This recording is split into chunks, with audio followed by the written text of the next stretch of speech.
I, Cami, have always been a very non-confrontational person. So my story is going to shock you a little.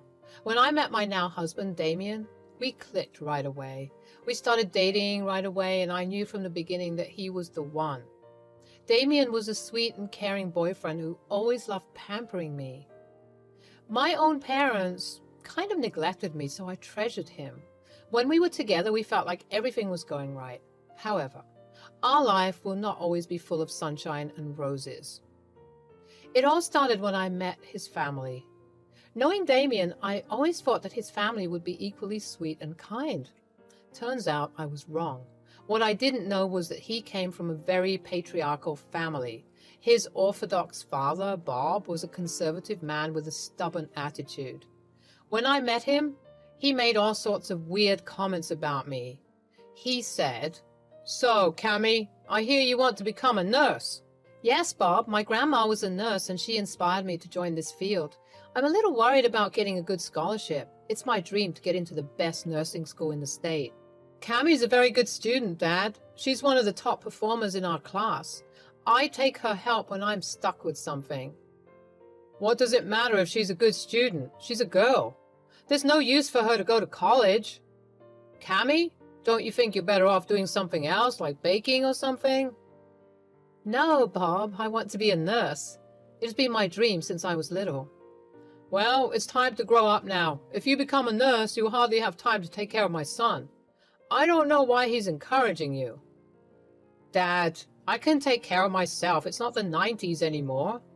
We will be fine. Quit criticizing Cami about her goals." Bob didn't care what his son said. He went on interrogating me and asking me absurd questions. From the way he spoke to me, I knew he didn't think much of me or anyone from my gender. I was starting to get agitated but held my tongue. As I said, I am a non-confrontational person and usually want to keep the peace. Damien was also shooting me apologetic looks the entire evening. His younger brother Charlie didn't speak much but seemed to be a little better than his dad.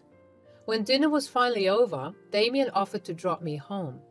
He was constantly apologizing for his father's behavior. He said, "I'm so sorry, Cami. I know my dad really upset you today. He's very old-fashioned and just won't change his thinking. I've tried.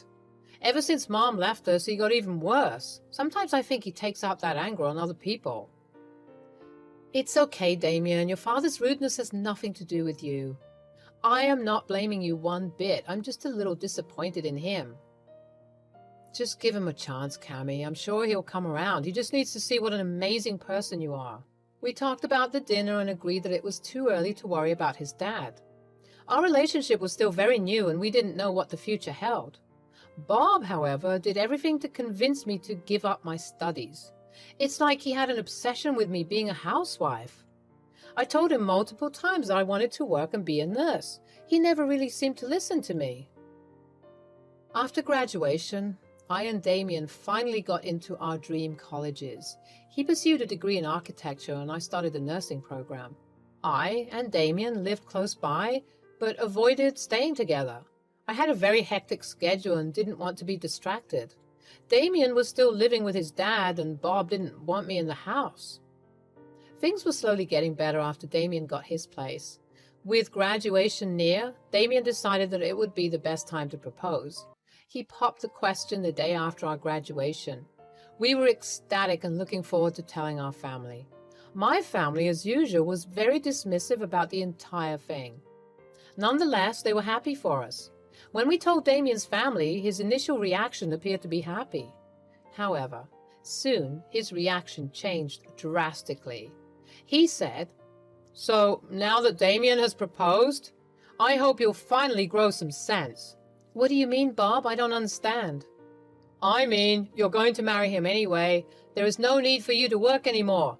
My son already got a good job, and I'm sure he can take care of you." "He did get a good job, Bob, but I want to be independent, and you know this was my goal all along." "Don't tell me you're still stuck in your stupid dream. It's childish. Once you're a married woman, you need to be home and take care of your family. I hope you are not one of those child-free people." "Dad, it's too early to talk about kids. Besides, What we do in our married life is none of your business. Cammy will join her job. In fact, she is starting next month as a new hire. Don't be ridiculous, Damien. You know how our family works. Also, you are the eldest son. You need to give me an heir. I would expect you two to start trying for kids soon after the wedding. Cammy's job won't be a good look for our family. How is she going to manage the house anyway? You will be left with all the chores and childcare. That's not what men do. Bob, I will manage everything just fine. We will split the chores. It's not like I will neglect Damien and our future family when I work. You can have faith in me. That's easy for you to say. No wonder your parents don't keep in contact with you. If you were my daughter, I wouldn't let you join college anyway. Bob's words were incredibly hurtful to me. I genuinely thought that he was going to change. However, it seems that he will always see me in a bad light just because I am a woman. At this point, I was ready to cut him out of my life. He was even criticizing Damien for not keeping me under control. It was bizarre. However, when I talked to Damien about the situation, he said, Cammy, I know Dad is not the nicest person, but he is still my dad. My mom had already abandoned us. I can't leave him too. Besides, I have to think about Charlie. He needs my help right now. But Damien, I can't be around your toxic dad anymore. Did you hear what he told me? Do you think we should reward this behavior? Absolutely not, Cammy. I don't support his behavior in any way. All I'm saying is going no contact is not an option. If you want, you can stay away, but I have to look after him and Charlie. I promised I wouldn't abandon them. Fine, Damien. But promise me you will walk away when he becomes too much. I promise, Cammy. I will always stand up for you when Dad bullies you. You can be sure of that. With that, I thought he had made the right decision. When Bob was informed about this, he did throw a fit. Bob started to berate Damien for allowing me to disrespect him. He wanted to be treated right, and I had to be a good daughter-in-law to him. Too bad I wasn't going to be the ideal daughter-in-law he had envisioned. Thankfully, his target for a prospective daughter-in-law changed when he met Laurie, Charlie's girlfriend. She was everything Bob wanted in a daughter-in-law. Needless to say, Laurie quickly became his favorite. He even started to favor Charlie for choosing such a nice girl. While I didn't care, I could tell that Damien was hurt. The worst thing was that Charlie and Laurie also joined Bob in bullying us. During our wedding rehearsal, they sat with us and criticized all my choices for the wedding. They also berated my husband for spending so much money on my demand. Charlie said, Hey bro, your wife sure did milk you out of a lot of money. You need to get yourself under control. Before you know it, she'll be ordering you around and making you the wife. Yeah, I've been telling him that. Turns out he never listened. It's not long before he gives up his job and becomes a housewife instead. He might as well just give up now. You need to stop disrespecting my fiancé like that. Just because he treats me with respect doesn't mean he deserves your bullying. Also, this wedding was equally funded by the both of us. Oh my God, Cammy, you need to watch how you talk to Bob. He's your father-in-law. I would never imagine talking to him like that. Have your parents taught you anything? Besides, I think Damien can speak for himself. He could speak for himself before his wife took over the reins. Bro, is your wife limiting your speeches as well? Everyone just laughed while Damien sat quietly. I could see that he was extremely upset. When it came to me, he would always speak out. However, when people attacked him, Damien tended to just take the bashing. However, I wasn't going to let it happen. From then on, I swore I would grow a spine. Now that I'm married into this family, I won't let them bully us. However, my relationship with the trio was just about to get worse. 1 year after the wedding, I found out that I was pregnant. We weren't exactly trying for a kid, but me and Damien were ecstatic. I was still in contact with Bob, Charlie, and Laurie, so Damien decided to tell them the news. After they heard about my pregnancy, Charlie and Laurie never reached out. I did not hear a peep from them. However, Bob was super happy about the pregnancy. Suddenly, Bob was extra kind and caring towards me. He even brought me gifts and paid a lot for setting up our nursery. We did offer him money, but he refused, saying he wanted the best for his grandson. We didn't find out the gender because we wanted it to be a surprise. However, Bob was convinced that we were having a boy. Honestly, it did rub me the wrong way, but I ignored the feeling because Damien was happy to have his dad back in our life.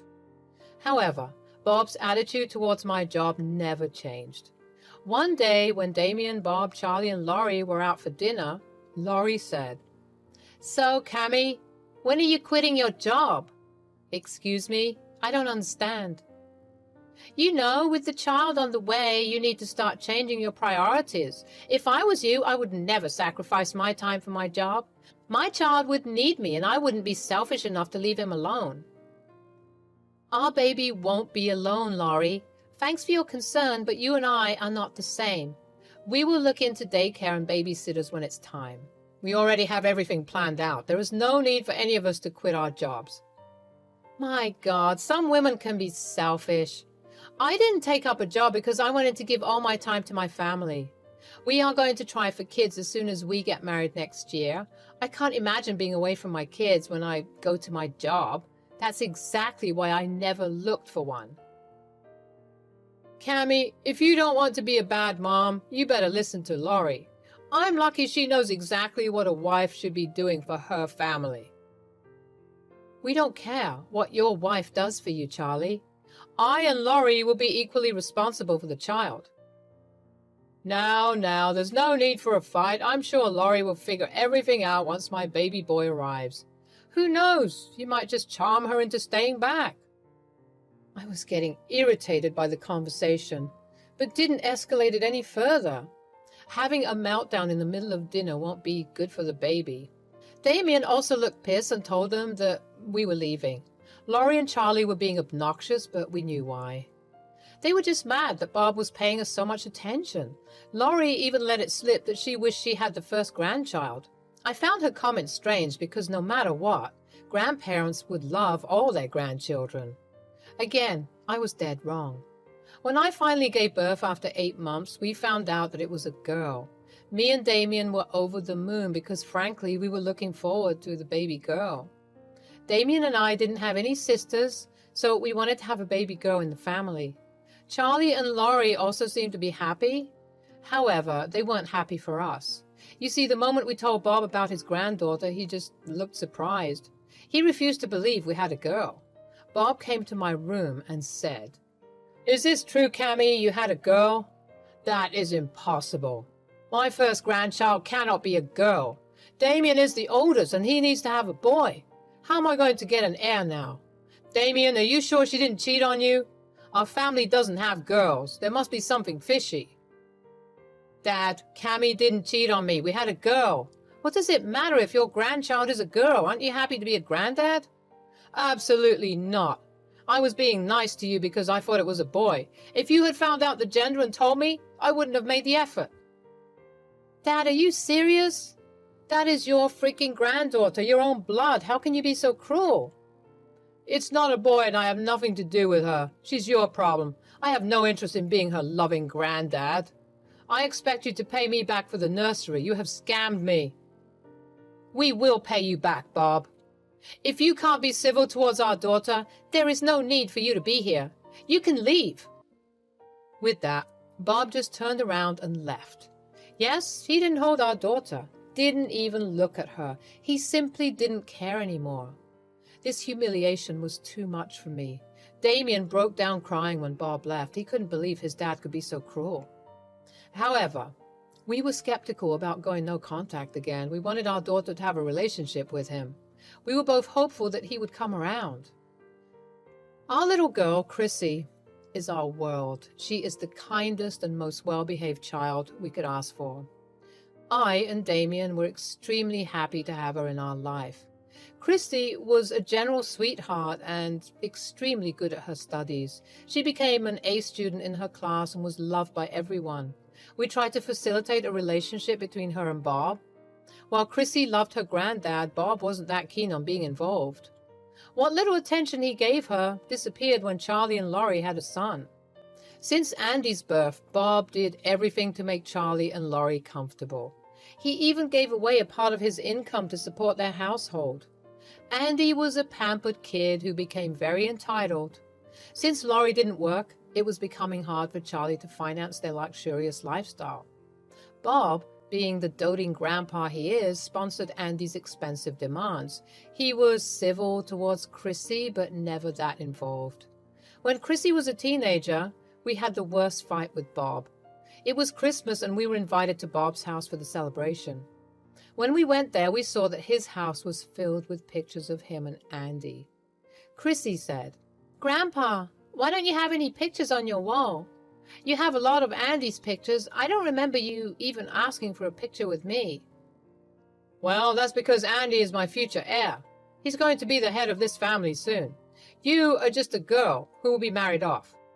I don't need a picture of you in this house. Besides, this house will go to Andy when I pass. He is the sole heir of everything I have." "So you won't leave me anything?" "Why, Granddad, did I do something wrong? You are even paying for Andy's college fund. Why am I being excluded?" "Because he doesn't love you, Chrissy. He's my grandpa, not yours. You'll never be as good as me. Grandpa knows who his favorite grandchild is." "Grandpa, is that true? You don't love me at all? But why?" "Because you are a girl, you dumb thing. Grandpa always wanted a grandson. You are basically useless to him." Before I could intervene, Chrissy started to cry. She kept asking Bob if it was true. Bob simply refused to look at her. Charlie, Laurie, and Andy were just laughing at Chrissy because she was crying. Me and Damien were furious. From that day, we decided they would no longer be in our lives. I also prayed to God that I could teach them a nice lesson when they eventually realized their mistake. Chrissy was heartbroken for an entire year. She tried to get in touch with her grandpa and solve everything. However, he was ignoring her calls.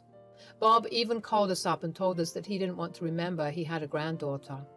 We were furious and told him never to contact Chrissy again. After a while, Chrissy realized that she didn't need to have them in her life. I and Damien constantly assured her that we loved her and that was all that mattered. We put her into therapy to get better. A few years later, Chrissy got into a great college. Her grades were amazing and she easily landed her dream job as a software engineer. By the end of 1 year after college graduation, she was earning a very high income. We were super proud of her. She had outshone almost all her peers. Andy, on the other hand, was not going so well. One day, we suddenly got a surprise visit from Bob. He hadn't visited us since the Christmas dinner, so it was rather confusing to have him here. Damien was extremely mad and immediately told him to leave. However, I was really curious and wanted to hear him out, so I invited him inside. "What's the matter, Bob? You haven't shown up here since the Christmas dinner. Hell, you didn't even call us except to say you don't want to be in contact." "I know, I was just caught up with work. It's been years, so I thought I should visit." "Cut the crap, Dad. Just tell us what you want. I know you better than to expect anything pleasant." "I heard Chrissy has joined a big company as a software engineer, and I was hoping I could talk to her." "About what exactly?" "You see, Andy had dropped out of college. I did my best to support him, but he just wouldn't take his studies seriously. He blew through his tuition money on alcohol. I did take a mortgage on the house for his college, but he has spent it all. I was hoping Chrissy would be able to help him get a job." "Are you serious right now? You want Chrissy to vouch for your loser grandson?" "We are family. I'm sure Chrissy will want to help her little brother." "Wait here. I'll be right back." I went to my room and brought out my old phone. I didn't use it anymore, but it was special for a reason. I opened my phone and selected a picture. Then I showed Bob the picture. It was the same photograph of him and Andy that Chrissy saw in his house. Bob was speechless. I said, "If she is family, Bob, where is her picture? Do you even remember, or have you conveniently forgotten how you said she doesn't matter? You were the one who said you don't want a granddaughter. Suddenly you think she's your family?" "Look, it was a long time ago. We are still family. We don't hold grudges. Look, I even showed up at your house on my own. I will be happy to reconnect with Chrissy." "And will you include her in your inheritance, or is that still reserved for Andy?" "I don't have much anyway. I spent it all on Andy. The house is all I have left. Andy needs my help. His parents cannot support him anymore. They'll kick him out. I don't earn enough to support him now." There is no way my daughter is helping your loser grandson. He doesn't even have a college degree. Do you think my daughter's company takes college dropouts? You must be kidding yourself. Andy deserves this. If only you hadn't coddled him so much, he would have at least had a job. You made your bed, and now you need to lie on it. You decided to spend all your money on Andy. Chrissy had made it clear she would never help you out, even if it was the end of the world. I suggest you leave. We have nothing to say to you anymore. Bob left, but kept spamming us with calls. He was desperate for help. Turns out Andy has been living with him for the past year. He has already trashed his parents' place after they refused to support his unemployed ass. Bob, being the loving grandpa, had to take him in. However, he could no longer put up with his behavior.